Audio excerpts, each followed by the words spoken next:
Hello friends, welcome to our YouTube channel online classes. तो ये हमारा फ्री बैच है LICAA रेडियो के लिए। आज हमारा क्लास 4 है। तो ये रहा आज आपके सामने पहला सवाल। तो इस पहले सवाल को हम लोग बनाएंगे और ये काफी अच्छा सवाल है। आपको इसमें काफी सारे डायरेक्शन बेस्ड सवाल हैं आज। ठीक है, तो आज जो है फोकस इसी पे है कि जो डायरेक्शन मिलेगा हमारा, उस डायरेक्शन को कैसे हम लोग इंटरप्रेट करेंगे और कैसे ये सवाल बनाएंगे। ये पेड कोर्स है आपको, और जो कि आपको बिल्कुल फ्री में प्रोवाइड किया जा रहा है। पेड कोर्स आपको फ्री में प्रोवाइड किया जा रहा है। चलो स्टार्ट करते हैं आज का क्लास। स्टार्ट किया जाए।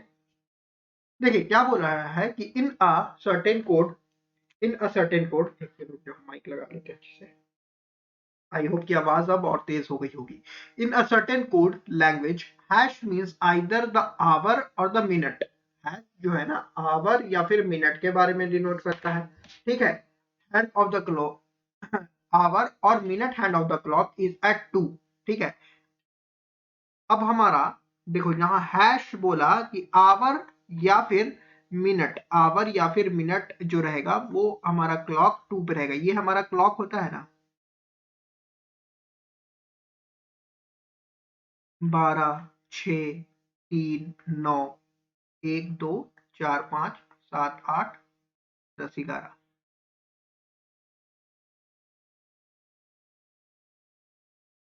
तो हमें ये बोला कि अगर हैश है, ठीक है, अगर हैश है तो इस हैश के होने के केस में क्या हो रहा है कि अगर हैश है तो या तो आवर वाला हैंड, यहां तो दो रहेगा नहीं, या तो आवर वाला हैंड या फिर मिनट वाला हैंड। आवर वाला हैंड या फिर मिनट वाला हैंड उस टाइम 2 पर है, मतलब कि 10 मिनट हुआ है या फिर 2 बज रहा है। डॉलर जो है वो हमें बोला कि ये जो डॉलर साइन है, dollar means either the hour or the minute hand of the clock is at 6। ये जो है 6 पर है। ठीक है, percentage means either the hour or the minute hand of the clock is at 4। Percentage मतलब बोला कि ये जो है वो 4 है। ठीक है, at the rate means either hour or minute hand is at 8।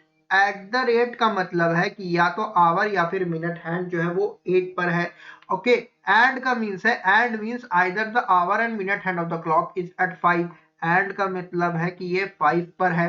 ठीक है, star means either the hour or the minute hand is at 10, is at 10। ठीक है, यहां तक बात हो गई। अब यहां से नोट बोला कि note if two symbols are given then by default the first symbol is considered at hour. अगर दो सिंबल दिया हुआ है तो पहला वाला जो है वो आवर पे जाएगा, and the second one is considered as minute. Second वाला जो है वो मिनट पे कंसीडर करेगा। जैसे हैश एट द रेट लिखा हुआ है तो ये 2:40 PM हो रहा है।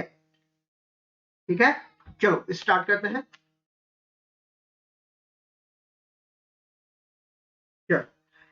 Richard is a banking aspirant. Richard जो है एक बैंकिंग एस्पायरेंट है। He studies from percentage dollar. Percentage क्या है, 4 है, और डॉलर क्या है, 6 है। 6 पे रहेगा काटा, अगर ये यहाँ पे आपको 6 पे रहेगा तो कितना होगा, 30 मिनट, 4:30। तो 4:30 बज रहा है PM। ठीक है, PM इसमें लिखा है।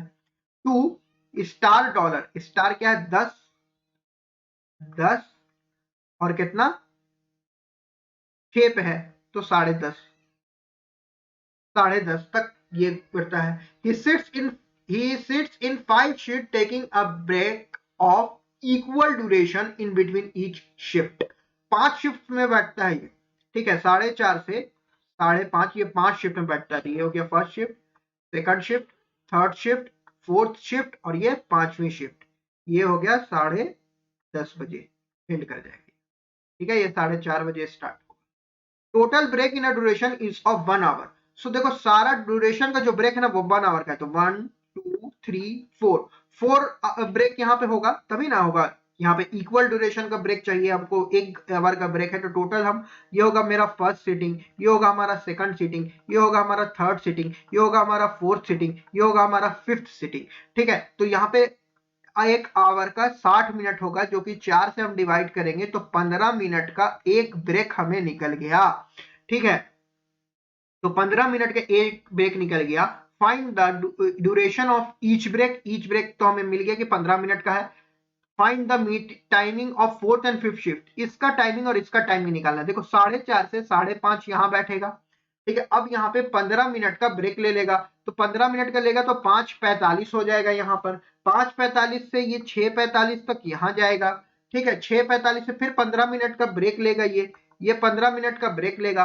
15 मिनट का ब्रेक लेने के बाद यहाँ 7 बजे स्टार्ट करेगा, जो कि 8 बजे तक चलेगा। यहाँ 15 मिनट ब्रेक लेगा, ये 8:15 से स्टार्ट करेगा और यहाँ 9:15 तक जाएगा। 15 मिनट ब्रेक लेगा, यहाँ 9:30 से स्टार्ट करेगा और ये 10:30 तक चला जाएगा। फोर्थ शिफ्ट का टाइमिंग हुआ 8:15 से 9:15 और 9:30 से 10:30 फिफ्थ शिफ्ट का टाइमिंग हुआ। आई होप ये क्वेश्चन आपको अच्छा लगा होगा, और सेशन अगर अच्छा लगा है, ये क्वेश्चन अगर अच्छा लगा है तो इसको आप लाइक कीजिएगा। हमारे प्रीवियस 3 लेसन जो है अपलोडेड, उसको देखिएगा। देखिए IBPS पीओ का जो अभी एग्जामिनेशन हुआ और SBI पीओ का, इसके लिए भी हमने फ्री बैच चलाया और इसमें 20 लेसन ऐड किया। और ये 20 लेसन देखो, LIC AAO बहुत करीब एग्जामिनेशन है और इसमें बहुत ज्यादा लेसन प्रोवाइड करना नहीं हो पाएगा। देखो इसका जो 20 लेसन है ना, वो 20 लेसन को इसी में ऐड करके आप देखिएगा, तो ये 20 लेसन और अभी जो इसको चलाते जाएंगे, मान लो 20 लेसन यहाँ भी आ जाएगा, तो 40 फ्री लेसन आपको मिल जाएगा, एकदम एग्जाम ओरिएंटेड क्वेश्चन, जो कि आपको प्री मेंस सब पे फोकस करके लेके चलेगा। तो इस 20 लेसन को देखिएगा, अगर मान लो 10 भी आता है तो 30 लेसन चला जाएगा। ठीक है, इसमें हम जितना खींच सकेंगे खींचेंगे। ठीक है, चलो नेक्स्ट क्वेश्चन पे आते हैं।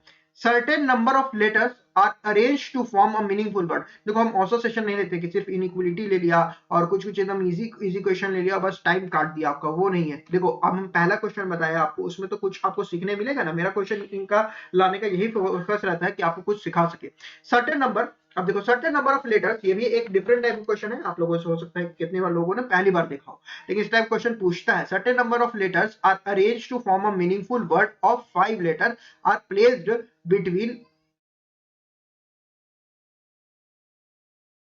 certain number of letters are arranged to form meaningful word। ठीक है, यहाँ पे 5 लेटर नहीं होगा, 3 9 लेटर होगा, 9 लेटर्स। ठीक है, एक सेकंड रुकिए, हम क्वेश्चन मिलाने दें। ठीक है, अच्छा यहाँ पे full stop. certain number of letters are arranged to form a meaningful word। certain number of letter है जो कि एक meaningful word बना रहे हैं। 5 number of letter are between n and n with one of them at end। so देखो एक case ये हो सकता है कि n यहाँ रहे, 1 2 3 4 5, 5 के बाद n यहाँ आ जाएगा। और दूसरा हो सकता है कि n यहाँ रहे, 1 2 3 4 5 यहाँ आ जाएगा, ये n मेरा यहाँ है। ठीक है, both of them with one of them at end। तो इसमें दो केस निकल सकता है। दो केस ये निकल सकता है कि ये वाला एंड पे रहे और यहाँ पे एक आ जाए, एक हो सकता है कि ये वाला एंड पे रहे और एक यहाँ पे आ जाए। सो हमें ये वाले में इस तरफ हम एंड बनाया, इस वाले में हम इस तरफ एंड बनाया। ठीक है, चलो S and O are placed adjacent to N and both of them are placed between N and N। S और O या तो यहाँ हो सकता है या फिर यहाँ हो सकता है। इस वाले केस में भी S और O यहाँ हो सकता है, S और O यहाँ हो सकता है, क्योंकि ये बोल दिया है कि ये N और N के बीच में ही है। I is an immediate neighbor of O। I and 2 letters are placed between S and S with only one S is between N and O। I जो है immediate neighbor है आपको, I जो है इमीडिएट नेबर है O का। I is an immediate neighbor of O। तो I मेरा यहां भी आ सकता है, I मेरा यहाँ, अच्छा चलो हम 4 केसेस में बना लेते हैं।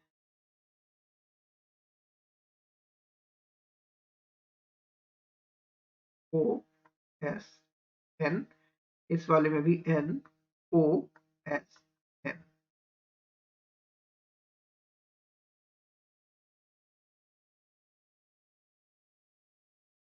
ठीक है, चलो हमें बोला कि I जो है इमीडिएट नेबर है O का। I यहाँ आ गया, I यहाँ आएगा, इस वाले में I यहाँ आएगा, इस वाले में I यहाँ आएगा। I is an immediate neighbor of O। 2 letters are placed between S and S with only one S between both N।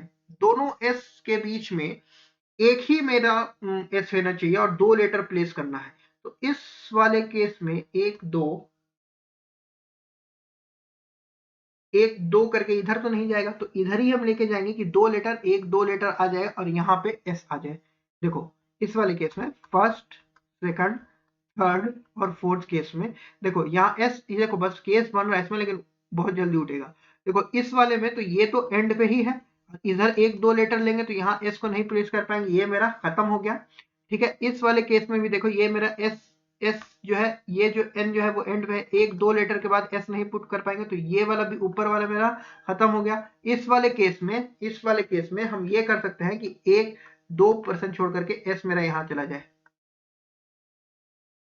ठीक है। तो मेरा 1 और 4th ही केस तुरंत बस बचा है, ठीक है।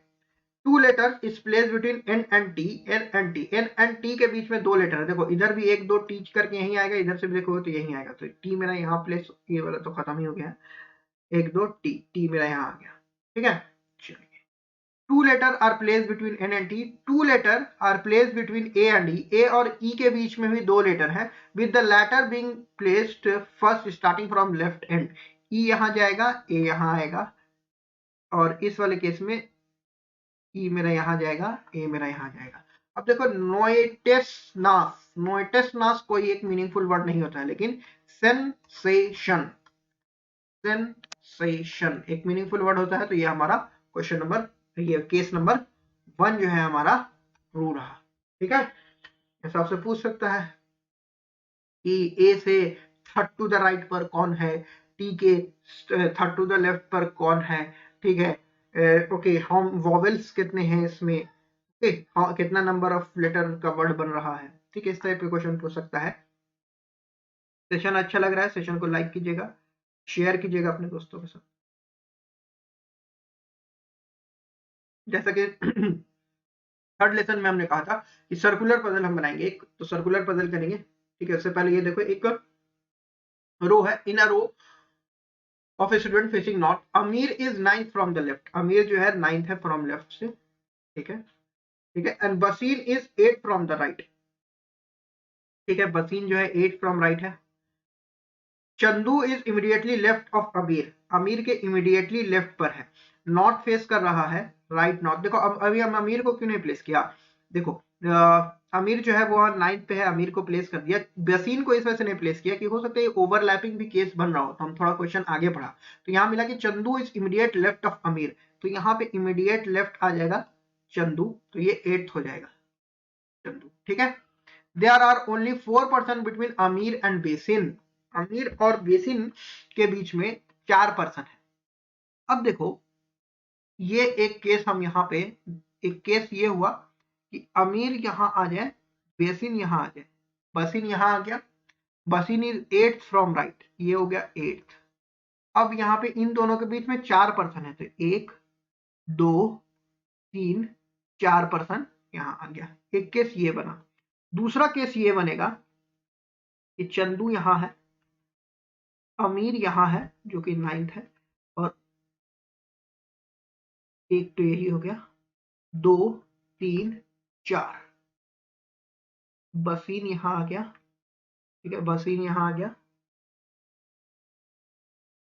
ओके। यहाँ देखो कितने लोग हो गए, 1 2 3 4, 4 5 6 7, 1 2 3 4 5 6 7 8 9, नौवां अमीर हो गया। और बसीन को हमको राइट से 8 चाहिए, तो 1 2 3 4 5 5 6 7, 1 2 3 4 5 6 7 8, 8 हो गया, बसीन 8 फ्रॉम राइट, ठीक है। अब Chandu is immediately left of Amir, Amir के इमीडिएटली लेफ्ट में चंदू है, 8th फ्रॉम लेफ्ट है, okay. How many students are there in the row if Channu is, Chandu हो गया हमें, Chandu is between Amir and बेसिन, चंदू जो है ना अमीर और बेसिन के बीच में आ रहा। अगर ये नहीं देता, अगर ये हमको नहीं बोलता कि चंदू अमीर एंड बेसिन के बीच में, तो हम इसमें सी एंड डी टिक करते, क्योंकि देखो दो केस बन रहा है ना। अब हमको यहाँ पे बोल दिया कि ये चंदू अमीर और बेसिन के बीच में ही आ रहा है, तो हो गया यहाँ से बेसिन का क्या था, बसीन, बसीन जो था वो आपको 8 था, 9 10 11% है, ठीक है। देखो अब नेक्स्ट क्वेश्चन चलते हैं, अच्छा चलो पजल बनाते हैं फिर चलेंगे उस पे। There are 8 person I J K L M N O P Q R S T sitting around a circular table, some are facing inwards and some are facing outwards, ठीक है। 3% 3 female and rest are male, 3 female है और 5 male हो जाएगा, ठीक है। Rest O faces inwards and sits third to the right of N, 5 6 7 8, दो case बना लेते हैं, ठीक है। अब हमें सबसे पहले हिंट मिली कि ओ फेसेस इन, ओ जो है वो इन फेस कर रहा है, O faces in and she sits third to the right of, O मेरा फीमेल हो गया। यहाँ पे इस तरीके से भी लिख सकते हो, या फिर यहाँ 3 फीमेल आने वाली है, एक में ओ का हम निशान दे दिया, 2 बस और बच गई। Okay, O is a female person and she sits third to the right of N, N के थर्ड टू द राइट पर है, इनके थर्ड टू द राइट पर है। Only 2 person sits between N and J, N और J के बीच में 2 पर्सन। अच्छा, इसको देखो तो हम लोग पुट कर सकते हैं, अगर हम ओ को यहाँ प्लेस किया, ओ को अगर हम यहाँ प्लेस किया, ओ मेरा इनसाइड देख रही है, ओ को यहाँ प्लेस किया, ओ मेरा इनसाइड देख रही है, ठीक है, ओ मेरी इनसाइड देख रही है, थर्ड टू द राइट है एन के, सो एन अगर यहाँ हम प्लेस कर दें जो कि बाहर देख रहा है, तो 1 2 3 एन का भी जेंडर नहीं पता, ठीक है। और एक हम ये भी प्लेस कर सकते हैं कि एन मेरा इस तरफ रहे जो कि इनसाइड देखेगा, तो 1 2 3 ओ जो है थर्ड टू द राइट पर है, एन और जे के बीच में 2 है, तो देखो 1 2 करके यहाँ तो ओ आ रहा है, तो 1 2 करके जे मेरा यहीं आएगा, और इस वाले केस में 1 2 छोड़ करके जे मेरा यहीं आएगा, ठीक है। N and J both the immediate neighbor of M are male, तो एम के बारे में तो कोई इंफॉर्मेशन नहीं है, तो एम यहाँ लिखा, और बोथ द इमीडिएट नेबर को हम मेल डोनेट किया, मेल को हम बॉक्स से डोनेट कर रहे हैं, ठीक है, बॉक्स जो है वो मेल है और सर्किल जो है वो फीमेल है, ठीक है, female. L sits third to the right of K and both of them faces the same direction. L जो है K के third to the right पे है और L equal to K equal to direction, ठीक है। आगे बढ़े, the same direction. J and M faces same direction. J equal to M equal to direction, ठीक है।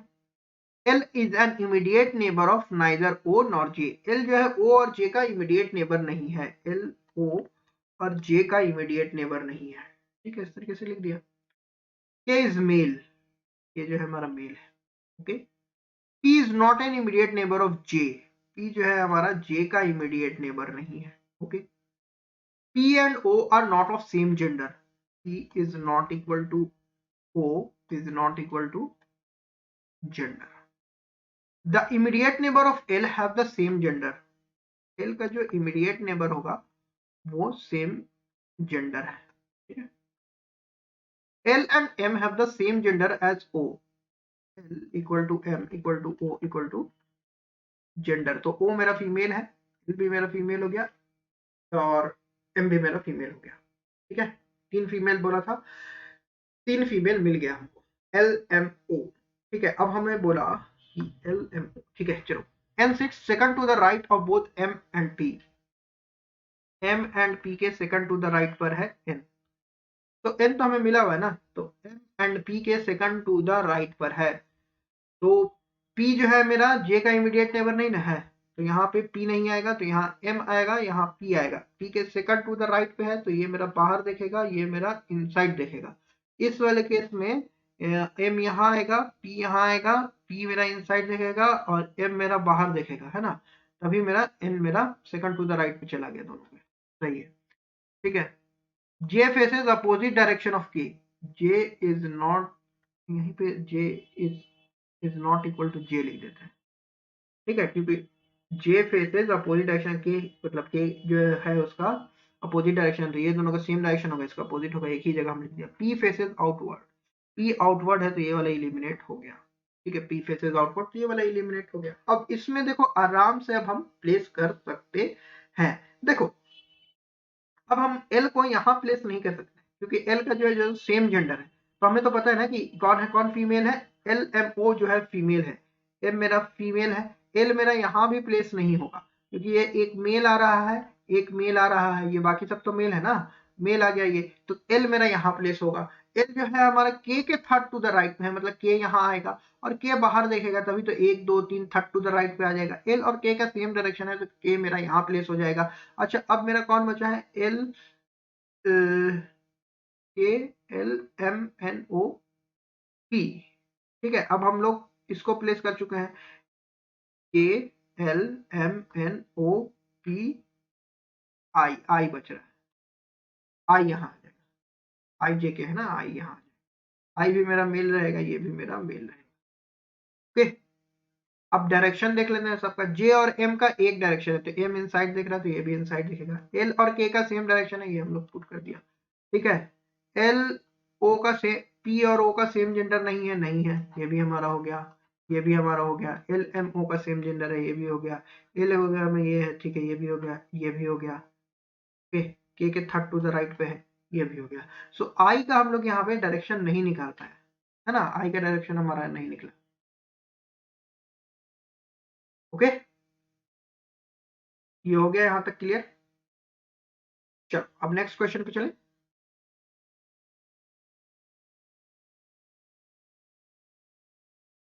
Pointing towards a man, lady said, "This man is the grandson of my father-in-law." Lady है, lady किसी के साथ married होगी, इसका father in जो होगा, इसका father in law. Pointing to a man, lady said, "This man is the grandson of my father-in-law." That lady does not have any child and her father-in-law has two sons. तो ये देखो, अब यहाँ पे अगर ये बोलता ना that lady does not have any child, तो यहाँ पे अगर ये लाइन नहीं होती तो हम दो केस सोचते कि इसका भी हो सकता है कि इसके फादर का इसी से एक बच्चा हो जाए, या फिर एक दूसरा कपल हो मेल फीमेल, उससे एक बच्चा हो जाए, तो वो भी ग्रैंडफादर होता, एक ग्रैंड डॉटर, ये ग्रैंडसन होता इसका। यहाँ पे लेकिन लाइन स्पष्ट कर दिया कि lady does not have any child and father in law has two son, तो एक और सन रहेगा, ये एक और कपल जाएगा, यहाँ पे इसका ग्रैंड सन आ जाएगा। अब लेडी क्या बोली, pointing to a man, lady said, "this man is the grandson of my father in law." Grandson is the father in law, ठीक है, यहाँ पे इसके बारे में बोली, ठीक है। That lady is not having children and her father in law has two sons. How is the lady is related to that man's father. इस मैन्स के फादर ये हो गया, इससे इस लेडी कैसे रिलेटेड है, तो सिस्टर इन लॉ, ठीक है। होमवर्क क्वेश्चन है, ठीक है। T is married to R who is the only child of F who is the grandfather of U. इसको आप लोग होमवर्क कीजिएगा। कैसा लग रहा है क्लास, ये बताओ। क्लास यहीं पे होमवर्क करते हैं। LIC डबल AO का फ्री बैच, इसको आप फॉलो कीजिएगा। देखो हम आपको लेसन्स बताते हैं कौन कौन सा है। एक हमारा फ्री मॉक का एक प्लेलिस्ट है, उसको आप देखिएगा, उसको आप फॉलो कीजिएगा। इससे IBPS PO और SBI PO के लिए जो फ्री लेटेस्ट बैच चला है उसको देखिएगा, और LIC डबल AO का जो आपको फ्री बैच चला है इसे देखिएगा। अगर आप ये पूरा कर लेते हैं और एक हमारा फ्री पजल कोर्स कर लेते हो, फ्री पजल कोर्स, तब आप 35 में से 30 तो ला ही सकते हो। 35 में 35 भी ला सकते हो, नो डाउट ला ही सकते हो, लेकिन 35 में 30 तक के लायक बन जाओगे अगर इतना चीज फॉलो कर लोगे इस चैनल का। और ये सारी चीज फ्री है। देखो हम भी एग्जामिनेशन दिया है और हम अच्छे खासे टाइम से पढ़ा रहे हैं, और ऐसा नहीं है कि एग्जाम दिया है तो हम मेंस कभी निकाला नहीं है। अभी अभी आपको पता ही है कि हम इंटरव्यू देंगे IBPS PO का, और ये मेरा पहला इंटरव्यू नहीं रहेगा। RRB का भी हम इंटरव्यू दे चुके हैं पहले, ठीक है। अगर आप लोग मेरे फेसबुक या व्हाट्सएप से जुड़े हैं तो आपको तो पता ही है, हम अनअकैडमी में भी पढ़ा है, वहां से हमें अवार्ड भी मिला है अनअकैडमी की तरफ से, ठीक है। तो ऐसा नहीं है कि हम कुछ भी आपको पढ़ा दे रहे हैं। आपको हम जब लिखते हैं कि पेड क्वालिटी फ्री लेक्चर्स, तो हम आपको प्रोवाइड कर रहे हैं paid quality free lectures. All the best for your coming examinations. इस चैनल के साथ जुड़े रहिए, हम लोग चैनल के पे और भी वीडियोस अपलोड करते रहेंगे। कुछ लेटेस्ट अपडेट होता है वो भी आपको इस चैनल पर मिल जाता है। हम लोग फिर मिलते हैं नेक्स्ट वीडियो के साथ। All the best for your coming examination guys. फिर मिलते हैं हम लोग नेक्स्ट वीडियो के साथ।